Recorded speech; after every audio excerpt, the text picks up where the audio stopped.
Agility and the cost of change. यहां पर एक शब्द आपको समझना है, चेंज। जैसे मैं आपको बताता हूं कि एजिलिटी का पूरा मतलब यह है कि किसी भी समय कोई भी परिवर्तन आप अपने सॉफ्टवेयर लाइफ साइकिल में या सॉफ्टवेयर बनाने के समय में कोई भी परिवर्तन अगर आए, उसको चेंज करने में आपको कोई हिचक ना हो, उसको आप आराम से कर सके।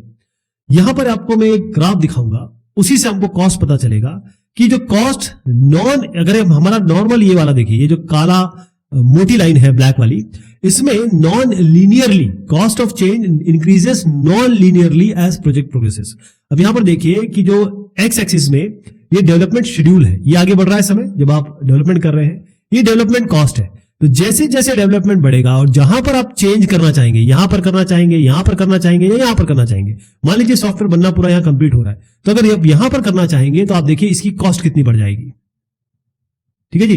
तो ये कन्वेंशनल सॉफ्टवेयर प्रोसेस, यानी कि आप मान लीजिए वाटरफॉल मॉडल यूज कर रहे हैं, स्पाइरल यूज कर रहे हैं, तो कॉस्ट बढ़ जाती है जितना लेट आप चेंज बताएंगे, मतलब यूजर आपको चेंज बताएगा और आप चेंज करेंगे। लेकिन होता यह है कि अगर आप किसी तरीके से इस चेंज का कॉस्ट घटा सके, देखिए यूजर कभी भी आपको कह सकता है कि आप ये परिवर्तन कर दें। एक बार यूजर ने अपना कहा कि भाई मैंने जो आपसे कहा था उसमें थोड़ा सा चेंज करना पड़ेगा। उसमें क्या क्या होगा, आपने स्पेसिफिकेशन लिए होंगे, आपने रिक्वायरमेंट बनाई होगी, आपने डिजाइन बनाया होगा, आप किस स्टेज में ये पता नहीं, लेकिन जिस भी स्टेज में होंगे, जितना लेटर है, जितने बाद के स्टेज में होंगे, वहां पर आपका कॉस्ट बढ़ जाएगा। तो जब कॉस्ट बढ़ेगा और जो परिवर्तन आप यहां बीच में करेंगे, वो जो आउटकम है, चाहे टाइम देख लीजिए चाहे कॉस्ट देख लीजिए, प्रोजेक्ट का सॉफ्टवेयर प्रोजेक्ट की कॉस्ट में बहुत ज्यादा पैसा लगने वाला है, बहुत ज्यादा आपको एफर्ट लगेगा। कई बार ऐसा हो सकता है कि कोई यूजर आपके सामने आता है और कहता है कि बहुत बड़ा फंक्शनल चेंज चाहिए, कोई कहता है यूडीपी पे आप सारे कम्युनिकेशन कर रहे हो, हमको तो केवल टीसीपी पे चाहिए, ऐसा आके कोई बोलता है, तो फिर आप कैसे करेंगे? तो ये जो चेंजेस है, हो सकता है कि ये डिजाइन के समय में आपके पास आए या डिजाइन के बाद आए। आप डिजाइन के बाद अगर आप चेंज करने चलेंगे तो आपको बहुत सारे काम करने पड़ेंगे। एक तो मॉडिफिकेशन कंपोनेंट के हिसाब से होगा, और उसके बाद आपको नए टेस्ट केसेस बनाने होंगे, पूरा का पूरा जो रिक्वायरमेंट है वो चेंज हो जाएगी, आर्किटेक्चर चेंज हो जाएगा, ये यहां पर कॉस्ट बहुत ज्यादा लग जाएगा।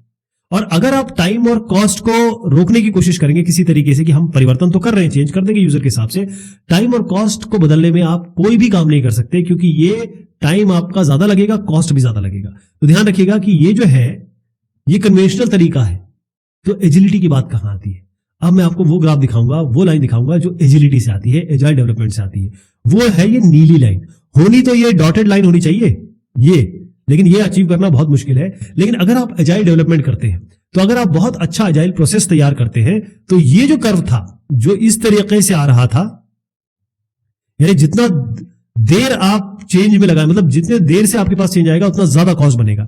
अब यहां पर देखिएगा ये जो कर्व है कैसे चेंज हो गया, ये इस तरीके से चेंज हो गया, ये वाला।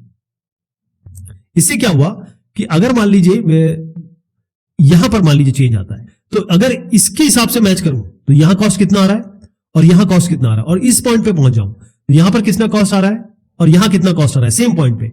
तो अगर आप बहुत अच्छा एजाइल प्रोसेस डिफाइन करते हैं तो आप देखेंगे कि कॉस्ट, अगर आपका कॉस्ट और टाइम दोनों जिसपे इंपैक्ट पड़ने वाला है, अगर कोई भी परिवर्तन यूजर आखिर में बताता है या एंड में बताता है या बहुत लेट बताता है, तब भी आप कर सकते हैं। तो एजाइल प्रोसेस में इंक्रीमेंटल डिलीवरी होती है, यानी कि आप पहले प्रोजेक्ट का कोई एक ऑपरेशनल काम करता हुआ एक प्रोडक्ट देंगे, यूजर इसे देखेगा, फिर वो चेंज बताएगा, फिर आप दूसरा बनाएंगे, ऐसे करके हर बार उसको नई चीजें मिलती रहेगी। इसको हम इंक्रीमेंटल डिलीवरी कहते हैं।